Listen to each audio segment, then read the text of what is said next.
Une première partie qui est quand même assez longue et une deuxième partie qui est assez courte, mais cette deuxième partie contient des intégrales et des suites. Pour éviter que la vidéo soit longue, je l'ai divisée en deux tout simplement.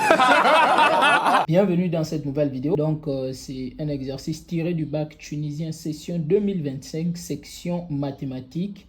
Donc, on va le démarrer tout de suite comme vous pouvez le voir. Première question, on demande de calculer la limite de f en e moins, puis d'interpréter le résultat. Limite quand x tend vers e moins de f de x, c'est la limite quand x tend vers e moins de ln de x sur 1 moins ln de x. Donc ici, on peut constater que si je remplace par e au numérateur, je vais avoir 1 et si je remplace par e au dénominateur, j'aurai 0. Donc il faut étudier le signe du dénominateur pour savoir si la limite va vers plus l'infini ou moins l'infini. On va juste poser que 1 moins ln de x est supérieur à 0. Donc je veux voir quand est-ce que ceci est possible.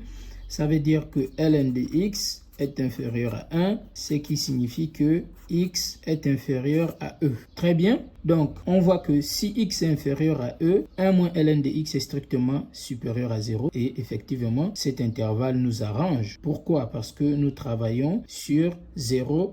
Donc, je peux affirmer d'ores et déjà que la limite, quand x tend vers e moins, de 1 moins ln de x, c'est égal à 0 plus. Pourquoi? Parce que cette fonction est strictement positive sur 0e. Donc là, ce sera par quotient, limite, quand x tend vers e moins, de f de x directement, hein, vous l'avez compris, c'est égal à plus l'infini. Interprétation, on va juste dire que la droite d'équation x égale à e est asymptote ou est une asymptote, comme vous voulez, verticale à la courbe zeta. Deuxième question, on nous demande de montrer que f est continu à droite en 0. Donc, je rappelle que f est continu à droite en 0 si la limite quand x tend vers 0 plus de f est égal à f de 0. En l'occurrence ici, on doit trouver moins 1. Et ici, on peut voir que lorsque je vais faire tendre x vers 0, cette limite-là, elle va tendre vers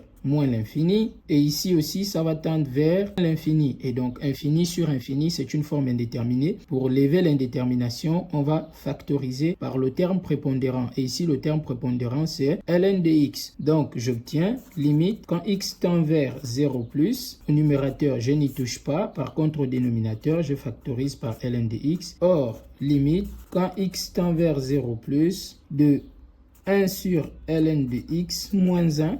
Ça me fait moins 1. Pourquoi? Parce que cette limite-là, elle tend vers 0. Donc, on a réel sur infini, c'est 0. Donc, limite, quand x tend vers 0 plus, de 1 sur ln de x moins 1 égale à moins 1. Donc, je peux conclure que la limite, quand x tend vers 0 plus, de f de x, ça fait moins 1. On remarque qu'on trouve f de 0. Donc, ça aussi, je peux dire que c'est égal à f de 0. Et donc l'interprétation, je vais juste dire que comme limite quand x tend vers 0 plus de f de x égale à f de 0 égale à moins 1, alors f est continu en 0 plus ou vous mettez à droite en 0. Question 2b. Montrez que la limite de f de x plus 1, le tout sur x égale à plus l'infini et interpréter graphiquement le résultat. Donc, on veut montrer que la limite quand x tend vers 0 plus de f de x plus 1, le tout sur x égale à plus l'infini. Donc, ça fait limite. Donc, je vais mettre un point d'interrogation ici pour dire que c'est ce qu'on veut montrer. Donc, j'aurai limite quand x tend vers 0 plus. Donc, f de x, c'est ln de x sur 1 moins ln de x plus 1, le tout sur x. Donc, je réduis tout au même dénominateur. Ça me fait limite quand x tend vers 0 plus. Donc, j'aurai ln de x plus 1 moins ln de x.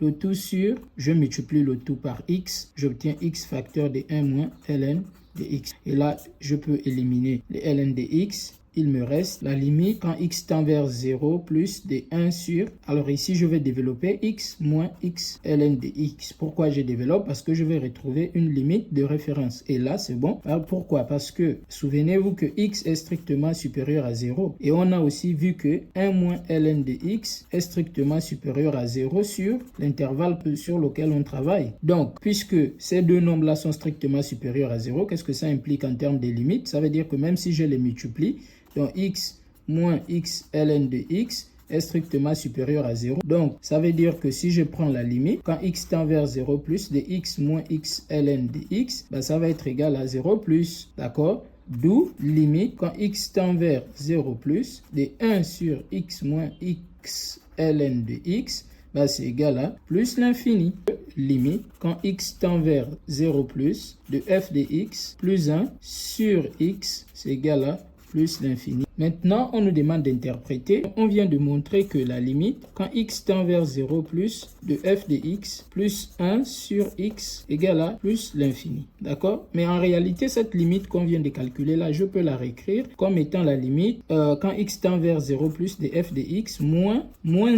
D'accord? Sur x. Et là, vous reconnaissez quoi? F de 0. Donc, je peux aussi écrire que c'est la limite quand x tend vers 0 plus de f de x moins f de 0 sur x moins 0. Ça ne change rien, c'est la même limite. D'accord? Et là, on reconnaît quoi? Le taux d'accroissement. Et donc, comme ça fait plus l'infini, ça veut dire que la fonction n'est pas dérivable à droite en 0. Ça, vous le savez.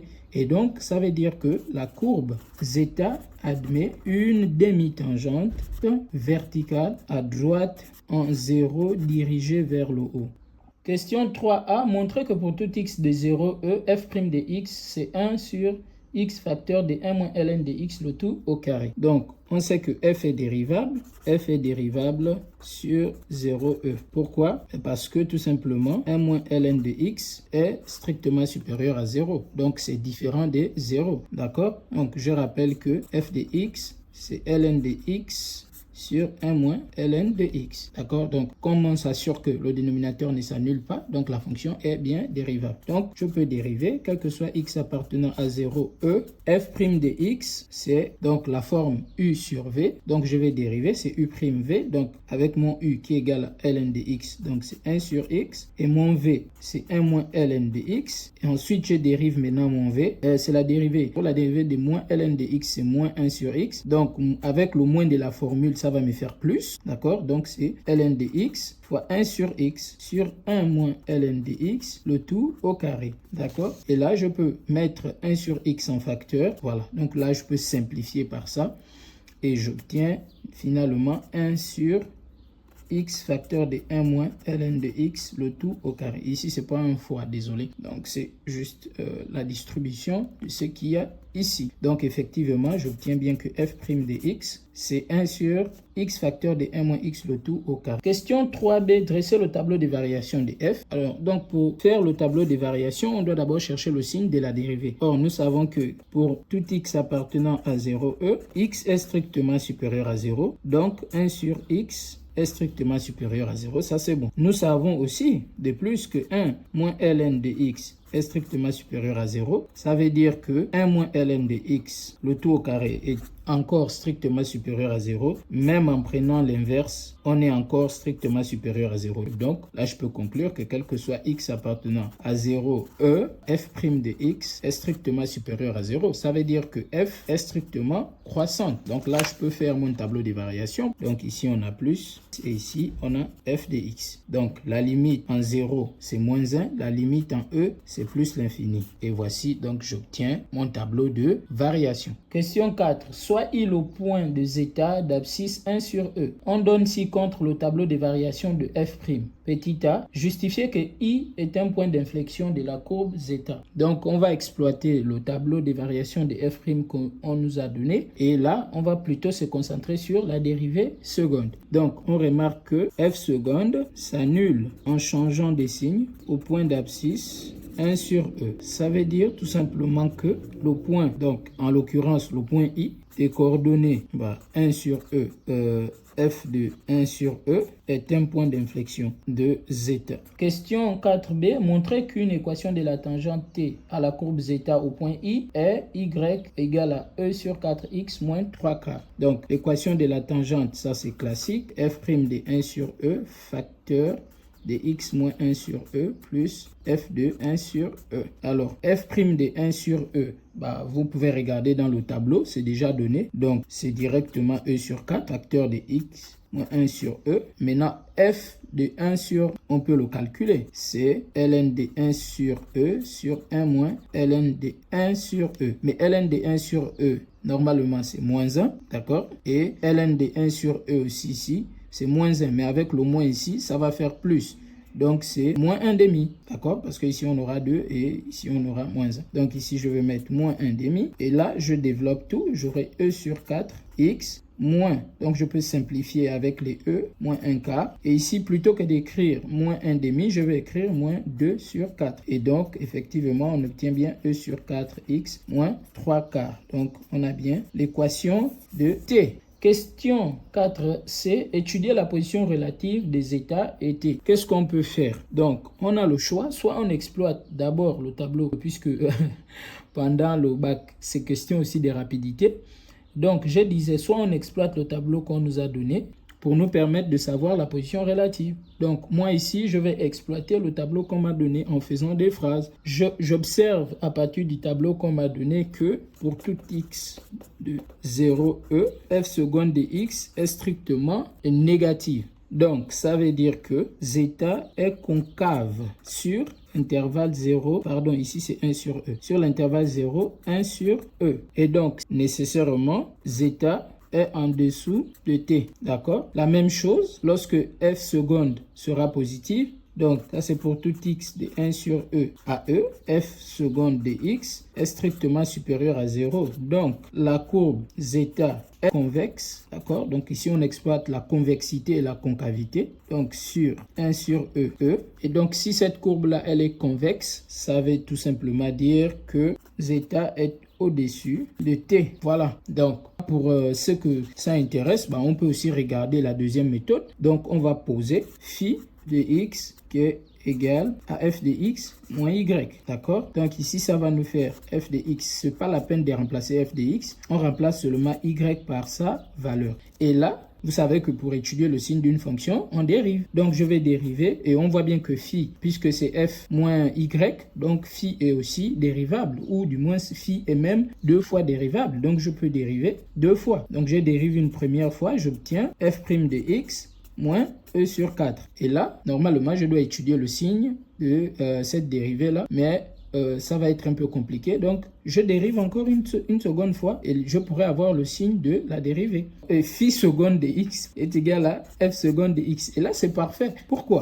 Parce que je vais pouvoir faire mon tableau des variations de phi. Donc, je disais que comme je connais le signe de f seconde et que f seconde égale à phi seconde, donc je peux le dire sans risque de me tromper que phi seconde a le même signe que f seconde, d'accord? Donc, ça veut dire que phi seconde sera négative sur 0, 1 sur E et positif sur 1 sur E, E. Donc, maintenant, pour phi prime aura le même sens de variation que f prime. Par contre, si je dois juste chercher la valeur du minimum, donc je vais calculer phi prime de 1 sur E. Et phi prime de 1 sur E, normalement, c'est f prime de 1 sur E moins E sur 4. D'accord? Parce que je rappelle que lorsque nous avons dérivé phi prime, nous avons trouvé ceci. Donc, or, on sait que f prime de 1 sur E, c'est E sur 4. Donc, j'aurai E sur 4 moins E sur 4, ça me fait 0. Donc ici, je me rends compte que phi prime sera positive et positive, bien qu'elle s'annule, mais elle sera tout le temps positive, puisque le point le plus bas est nul. Donc de ça, je tire que phi prime de x est supérieur ou égal à 0. Donc phi est croissante. Donc je peux déjà mettre les variations de phi. Mais maintenant, on sait aussi que la limite de phi, d'accord? Mais ça va faire 0. Ça, on connaît que ça tend vers moins 1.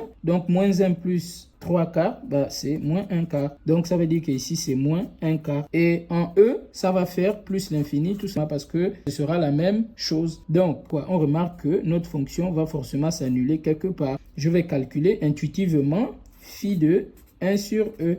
et phi de 1 sur E, ça va me donner f de 1 sur E moins E sur 4 fois 1 sur E plus 3 quarts. Et là, f de 1 sur E, je sais que c'est moins 1 demi, moins 1 quart, plus 3 quarts. Moins 1 quart, ça fait moins 3 quarts, plus 3 quarts, ça fait 0. Donc, je me rends compte qu'en fait, phi s'annule en 1 sur E. Donc, je peux le dire sans risque de me tromper qu'ici, j'aurai plus et j'aurai moins, autant pour moi. Et ici, j'aurai plus. Une autre feuille pour interpréter. Donc, comme on a déjà le signe de phi de x, je peux interpréter en disant que sur 0, 1 sur E, phi de x est strictement inférieur à 0. Donc, ça implique que f de x est inférieur à y. Donc, ça veut dire que la courbe zeta est en dessous de t. Et c'est ce que nous avons trouvé là-bas, d'accord? Et sur 1 sur E, phi de x est strictement supérieur à 0. Donc, ça implique que f de x est strictement supérieur à y, Et donc, la courbe zeta est au-dessus de t. Question 5a. On nous dit, dans la figure 3 de l'annexe jointe, on a tracé la courbe, on a tracé la tangente t et la droite d'équation x égale à E. 5a, construire le point I. Alors, donc, je me suis préparé par conséquence, puisque je n'ai pas eu le temps de faire imprimer l'annexe. Donc, je fais mon annexe fait maison. D'accord? Donc, dans mon annexe, bon, après, je vous montre déjà la courbe aussi, parce qu'on va directement tracer la courbe. D'accord? Donc, dans mon annexe, le point I, il doit être positionné ici, parce que tout simplement, son abscisse, c'est 1 sur E. Et 1 sur E, c'est à peu près 0,37. Donc, 0,37, c'est là. Et vous savez que f de 1 sur E, c'est moins 0,5. Donc, on va se retrouver ici. Si c'est moins 0,5, donc le point I se retrouve bien là. Et la courbe, ici, vous indiquez juste la tangente verticale. Voilà, cette petite flèche rouge-là. Et donc, on voit bien que ça va d'abord partir d'ici. Parce qu'ici, on a moins 1. Après, on traverse le point I et on aura cette allure-là. Je vais vous mettre une image de GeoGebra, comme ça vous allez mieux voir. Et donc, on passe à la partie 2.